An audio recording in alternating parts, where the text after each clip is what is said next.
Hello class, welcome to chapter number 4 के part 2 में। हमने पार्ट 1 में ऑलरेडी लाइन सेगमेंट्स, रेज और साथ में इंटरसेक्टिंग लाइंस और पैरेलल लाइंस देख लिए हैं। आज हम पार्ट 2 में देखने वाले हैं कुछ और ज्योमेट्रिकल फिगर्स, जिनमें से पहला है कर्व। तो देखिए आपके स्क्रीन पे अभी इस वक्त 7 ड्राइंग्स आ रही हैं। इन ड्राइंग्स को ध्यान से देखिए, देख के आराम से लगता है कि शायद किसी ने पेन या पेंसिल का इस्तेमाल करके इन ड्राइंग्स को बनाया है और उसको स्केल नहीं दी गई है। अब किसी एक इंसान को अगर बहुत अच्छी ड्राइंग आती है तो शायद वो डायग्राम नंबर 2, 3 और 4 आराम से बना ले, और जिनको थोड़ी बहुत ड्राइंग आती है हो सकता है कि वो डायग्राम नंबर 6 या 7 आराम से बना ले। मगर जिन लोगों को ड्राइंग बिल्कुल नहीं आती, जैसे मुझे ड्राइंग बिल्कुल नहीं आती, तो मुझसे तो शेप नंबर 1 और शेप नंबर 5 के अलावा कुछ भी नहीं बन पाएगा। तो यहां पे जितने भी शेप्स हैं, ये सभी के सभी शेप्स विदाउट स्केल के यूज के बनाए गए हैं। इस तरह के ड्राइंग को जहां पे चीजें स्ट्रेट नहीं है, लाइंस स्ट्रेट नहीं है, इन चीजों को हम लोग बोलते हैं कर्व। क्लियर? अब देख लीजिए कर्व नंबर 3 और 7 को। ये जो कर्व नंबर 3 और 7 है, ये आपस में एक दूसरे को क्रॉस कर रहे हैं। इनको हम बोलते हैं नॉन सिंपल कर्व। बाकी जितने भी लाइंस हैं 1, 2, 4, 5 एंड 6, इन कर्व्स को देखिए, यहां पे कर्व की एक लाइन कर्व के दूसरे लाइन को क्रॉस या काट नहीं रही है, तो इनको हम बोलते हैं सिंपल कर्व। अब देख लीजिए ये दोनों कर्व्स को। इनमें से पहला कर्व जो है ये पूरी तरह से जुड़ा हुआ नहीं है, उसमें दो लाइंस के बीच में गैप है, तो इसको हम लोग बोलते हैं ओपन कर्व। बाकी जो दूसरा वाला कर्व है, इसमें कर्व पूरा है, तो इसको हम लोग बोलते हैं क्लोज्ड कर्व। अब देख लीजिए इस पर्टिकुलर पिक्चर को, यहां पे एक कर्व बनी हुई है ब्लू लाइन से, और उसका अंदर का एरिया शेड करके रखा हुआ है। ये जो अंदर के एरिया शेड करके रखा हुआ है, इसको हम लोग बोलते हैं कर्व का रीजन या फिर उसका इंटीरियर। अब यहां पे 3 पॉइंट्स बनी है, ए, बी और सी। तो ए हम बोलेंगे is inside the curve, B हम बोलेंगे इज ऑन द कर्व, और सी हम बोलेंगे इज आउटसाइड द कर्व। ठीक है, अब चले आते हैं अगले सेट ऑफ पिक्चर्स पे। तो यहां पे कुछ पिक्चर्स आपकी दी हुई हैं। अब यहां पे देखिए पिक्चर नंबर 1, 2, 3, 4 एंड 6। ये जो पिक्चर्स है ये पूरी तरह से स्ट्रेट लाइन के जरिए बनी हुई है। सिर्फ जो पिक्चर नंबर 5 है इसमें कर्व है ना। अब देखिए पिक्चर नंबर 1, 2, 3 एंड 4 को। यहां पे जो पिक्चर्स है ये स्ट्रेट लाइन से बनी है। दूसरा है कि यहां पे जो एरिया है वो पूरा है, यानी कि कंप्लीट है, क्लोज्ड है। और तीसरा जो है, यहां पे कोई भी एक लाइन सेगमेंट दूसरे लाइन सेगमेंट को नहीं काट रहा। जबकि आप पिक्चर नंबर 5 या पिक्चर नंबर 6 को अगर देखो, तो पिक्चर नंबर 5 में एक जो लाइन है वो स्ट्रेट लाइन नहीं है, वो कर्व है। और पिक्चर नंबर 6 में लाइन सेगमेंट्स एक दूसरे को काट रहे हैं। तो इस तरह के इमेजेस को, जो क्लोज्ड कर्व्स हैं, यानी कि 1, 2, 3 और 4, इन इमेजेस को जो क्लोज्ड कर्व्स हैं at the same time straight line से बने होते हैं, इनको हम बोलते हैं पॉलीगन। तो चले आइए पेज नंबर 54 के डू द सेक्शन में। यहां पे आपको पॉलीगन बनाने के लिए बोला गया है 5 मैचस्टिक्स से, 4 मैचस्टिक्स से, 3 मैचस्टिक्स से और 2 मैचस्टिक्स से। तो 5 मैचस्टिक्स का पॉलीगन मैंने आपको बना के दिखा दिया, this is known as pentagon.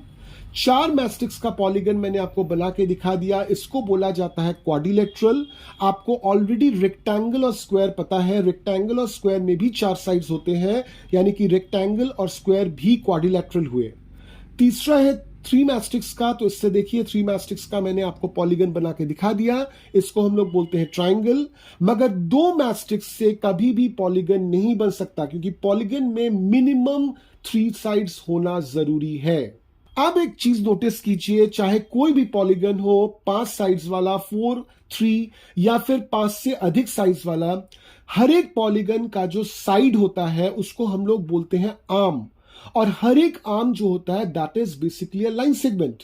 अब ये जो आर्म्स है किसी एक जगह पे एक दूसरे को टच करती हैं। जैसे आप देख लीजिए बीडी जो आर्म है और बीए जो आर्म है वो बी पॉइंट पे एक दूसरे को टच कर रहे हैं, तो यहां पे बी पॉइंट हो जाता है वर्टेक्स। अगर हम बात करें बी और डी का, तो बी भी एक वर्टेक्स है, डी भी एक वर्टेक्स है। ठीक उसी तरह से अगर हम बात करें बी और ए की, तो बी भी एक वर्टेक्स है, डी भी एक वर्टेक्स है। तो हम बोल सकते हैं कि बी और ए ये दोनों एडजेसेंट वर्टेक्सेस हैं। At the same time B और डी ये दोनों भी एडजेसेंट वर्टेक्स हैं। ठीक उसी तरह से बी डी और बी ए को हम एडजेसेंट आर्म्स भी बोल सकते हैं।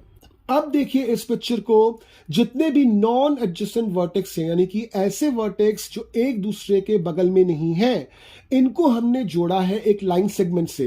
तो यहां पे मेरा क्या क्या लाइन सेगमेंट बना है, D A, D B, E C and E B. ये जितने भी लाइन सेगमेंट्स हैं इनको हम बोलते हैं डायगोनल। मगर कभी भी हम बी सी या फिर सी डी या फिर डी ई या फिर ई ए या फिर ए बी इनको डायगोनल नहीं बोल सकते, क्योंकि डायगोनल का मेन क्राइटेरिया है ऐसे दो वर्टेक्स को ज्वाइन करके वो लाइन सेगमेंट जानी चाहिए जो वर्टेक्सेस एडजेसेंट ना हो। तो यहां पे एडजेसेंट है, तो एडजेसेंट वर्टेक्स के बीच में जो लाइन सेगमेंट रहता है उसको हम डायगोनल नहीं बोलते, बल्कि उसको हम लोग बोलते हैं आर्म ऑफ द पॉलीगन या फिर साइड ऑफ द पॉलीगन। तो चले आइए पेज नंबर 55 पर, एक्सरसाइज 4.2 पर। सबसे पहला क्वेश्चन है, classify the following curves as open और क्लोज्ड। तो यहां पे A B C D E 5 pictures आपको दी हुई हैं, आपको बताना है कि ओपन है या क्लोज्ड है। तो बहुत ध्यान से देखिए, ए और सी जो है ये ओपन कर्व्स हैं। At the same time B D and E ये क्लोज्ड कर्व्स हैं। चलिए आते हैं क्वेश्चन नंबर 2 पर। Draw rough diagram to illustrate the following open curve and close curve. तो देखिए मैंने आपके लिए एक ओपन कर्व बना के दिखाया है, आपके लिए क्लोज्ड कर्व बना के दिखाया है। चलिए आते हैं क्वेश्चन नंबर 3 में। Draw any polygon and shade its interior. Interior क्या होता है, अंदर का पोर्शन पॉलीगन का। तो देखिए मैंने आपके स्क्रीन पे एक पॉलीगन बनाया है जिसमें 4 साइड्स हैं और अंदर का पोर्शन जो है वो शेडेड है। चलिए आते हैं क्वेश्चन नंबर 4 पर। Consider the given figure and answer the questions. तो फिगर आपके सामने है, अब क्वेश्चन आपसे क्या पूछा है, is it a curve, yes it is a curve. Is it closed, yes it is closed. Question number 5 पे चले आइए। Illustrate if possible each one of the following with a rough diagram. A closed curve that is not polygon आपके screen पे बना हुआ है। An open curve up entirely of line segments बना हुआ है आपके स्क्रीन पर। A polygon with 2 sides. Now this is not possible. आप polygon कभी भी 2 साइड से नहीं बना सकते।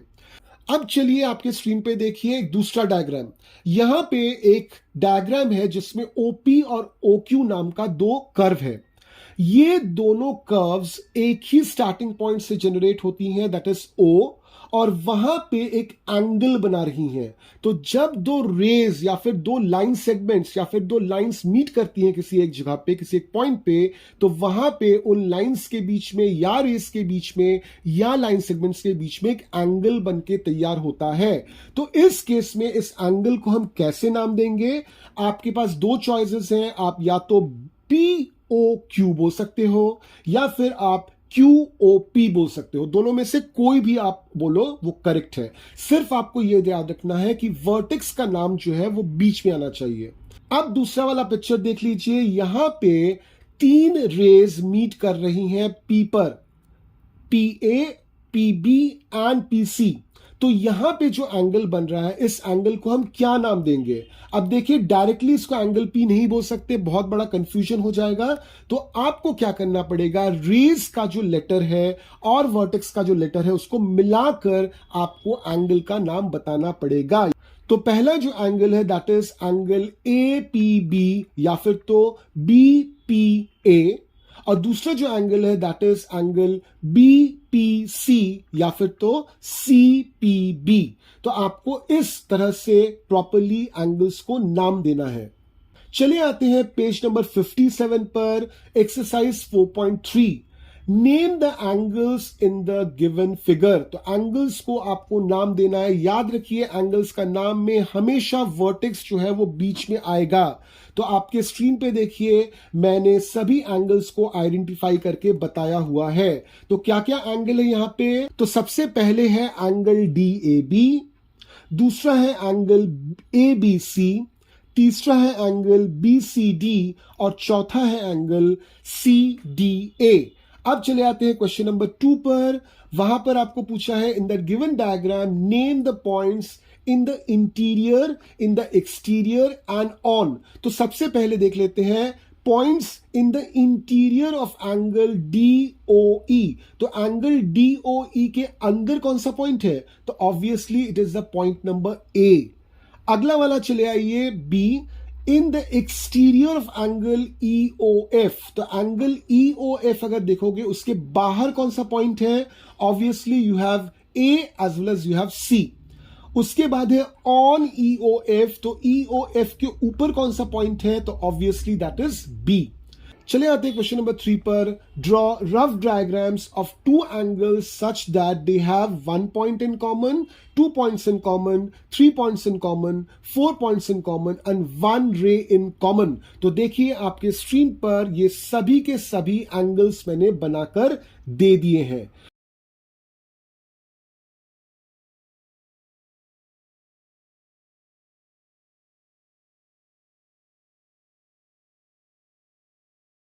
तो इससे आपको समझ में जरूर आ गया होगा the concept of curve, the concept of polygon and the concept of angle. Part 1 में हमने शुरुआती जो ज्योमेट्रिकल फिगर्स थे वो देखा था। पार्ट 2 में हमने बाकी ज्योमेट्रिकल फिगर्स को देख लिया और इससे हमारा चैप्टर नंबर 4 पूरी तरह से कंप्लीट हो गया। चैप्टर नंबर 1 से लेकर चैप्टर नंबर 3 तक आपने प्रॉपर्ली प्रैक्टिस किया ना?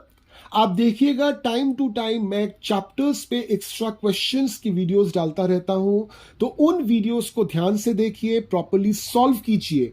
ये सभी इंफॉर्मेशन, सभी वीडियोस अपने फ्रेंड्स के साथ शेयर कीजिए, उनको भी बोलिए और खुद भी चैनल को लाइक कीजिए। फिर हम आपसे मिलेंगे चैप्टर नंबर 5 की वीडियोस के साथ। चैप्टर नंबर 5 का टॉपिक है अंडरस्टैंडिंग एलिमेंट्री शेप्स, और उस वीडियो के लिए आपको थोड़ा सा इंतजार करना पड़ेगा। Till then keep learning.